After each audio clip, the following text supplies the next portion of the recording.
laakiin ma yuna dawladda u la rabtaya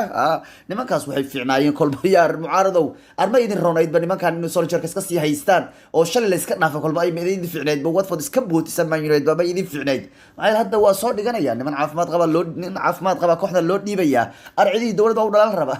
Arsenal waa ka wixii ku dhacay xalay walwaayahayo bal maantana Ingiriisku waa la filaya in laga ciyaaro nimankii Manchester City ba ciyaari doona saacadu markay tahay 5 galabnimo halka Spurs ay ciyaari doonto caawa fidnimo City waxay la ciyaarayaan Everton Totanham waxay la ciyaarayaan Leeds waa ciyaaraha waaweyn ee habeen ku jira runtii Etihad bay ku ciyaarayaan xirta Sheikh Mansour De Bruyne ayaa ciyaartan ka maqan kooxdan oo COVID-19 ku khaba yani positive noqday maalweedo COVID buu ku maqay ninkaayo ciyaaraha soo aadan 10 maalmood gudaheedu ma ciyaari doono tanu hadda la ciyaarayo ta West Ham iyo tan Champions League todobaadkan Paris Germany hatta Grealish ayaa la filayay ciyaartan inuu seegi doono oo waa dhaawacay habeen le runtii shaqo marab ninkan kan shaqo marabiyo kan 100 milyan lagu khasaari weeyaan maxay yar intuu yani wargeysada ku qabsan lahaa bandhigiisa fiican oo liilaha Grealish waa Qatar Grealish waa Umad Couture warkan waa laacib maamadiisa la haysan kara liilaha wargeysadu wuxuu ku qabsanayaa gabadhan dooro iyo tan ka dooro bariyahan jacayl buu jilayaabe gabdhow iska saddex gabar buu iska daba jiidaya gaar ahaan laba oo la kala leeyahay waa inaad aniga ii doorataa maya aniga ii dooro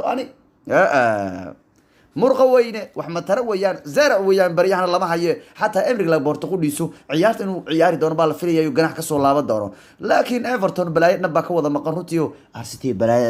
balaayad idinka kala yaraatay rag badan baa ka maqan difaaca Holgate waa ka maqan kuwan saddex ciyaarood ganax baa yani u bilaabanay ninka ka Abdullahi xataa waa maqan yahay Abdullahi joogi lahay waraadi ku dhici lahaa malayna Abdullahi Dakore waa maqan yahay maanto runtii wuu dhaawacan yahay Andre Gomes waa dhaawacan yahay Dominic Calvert-Lewin wariyaanka waa dhaawacan yahay arwaa raysateen iska aamusa waa nasiibsateen ya Yeremina ayaa laakiin ciyaartan ciyaari doon runtii ninkaas jaranjarleen ku celinaysi buu yahay ninkaas nin dheer waa dadkana waa korkaca maanta dhan koornadii lagu soo tuurayo balay helo weeyaan dadkan uu ka dheer yahay garoonka looma ogolo in jaranjaro aad soo saarto birtad ku waardiyeyso Yeremina ilaa dadka uu kooda dheer ama tahay markaad jaranjaro soo qaadato markuu duul rabo ka daba duulaysa arkaas madaxu nafta kaaga qaadaya maanta waa dhirka dheer haduu ka dhalno waa kugu daansi ciyaarayayo taawata ciyaarta tan ninka ugu jecel Everton waxa weeyaan ninka Jesus la yiraahdo 8 gool ayuu kuwan ka dhaliyay 8 ciyaar uu kuwan ka horimaaday waa kooxda ugu jecel yahay lagu leeyahay Jesus marka ilma Jesus waa lagu leeyahay Everton Jesus baa ku filan baa lagu leeyahay kuwa kane ya waliba City ayaa badisay 7 ciyaarood oo Premier League oo xiriir ah oo ay ka horimaanayaan kooxda Everton waxayna kulmadaas ka dhaliyeen 21 gool waxa laga dhaliyay kaliya 5 gool waliba Everton waxay maanta ceeb ku noqon haddii kulanka sideedaad isku xiga guuldaro ka soo gaarto hal koox oo Man City ah hore waxay sidoo kale u ceebaystay sidoo kale Manchester United oo intii u dhaxaysay 1999 ilaa iyo February 2004 sagaal ciyaarood isku xiga garaacisay kooxda kubadda cagta Man United ba garaacisay Everton kuwana 7 ciyaar xiriir hadda soo garaacayeen Everton 8 bay ku noqon doontaa maanta haddii kuwa kan la garaaco ogowna nimanka kan lagu magacaabo City guuldaradii ka soo gaartay maalweed Crystal Palace gurigoodu waxay ahayd guuldaradii afraad ee Premier League kaga soo gaaraysa gurigoodu 2-1 balse ogow City in gurigeeda 5 ciyaar looga badiyo ya waxa ay kaliya dhacday yani isku darka xilli ciyaareedkii 2017 18 19 iyo 2020 marka la isku dar intaas